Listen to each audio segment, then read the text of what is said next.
qaabka dumarka loogu keensado in ay ka horbiyo baxaan hadda waxaan sheegaynaa qaababka ugu fiican ee loogu tago dumarka xilliga galmada si ay u dareemaan raaxo macaan badan ma doonaysaa in mar walba xaaskaagu ay ka horbiyo baxdo oo ay aad ku jeclaato haddaba dhinacyadan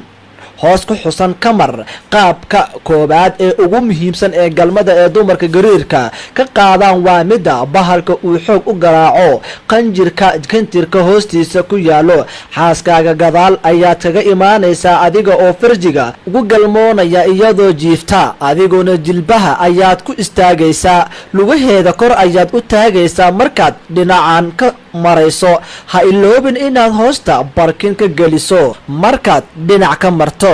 jirkeedu waxa uu soo deynayaa dheecaamo fara badan kuwaasoo aad ku arkayso inay ka soo burqanayaan xubinteeda taranka qaabka labaad ee isna muhiimka ah ee isaguna muhiimka ah waxa weeye inay xaaska dhabacan u seexato adigana gadaal ayaad uga imaanaysaa markaad dhinacan ka marayso ha iloobin inaad barkin u geliso gumarka ama caloosheeda qaybta hoose dumarka haddii qaabkan loogu galmoodo waxaa lagu yaqaanaa in dhidid jirkooda ka soo duxo midda kale waxay dareemayaan kacsi nooca ugu sarreeya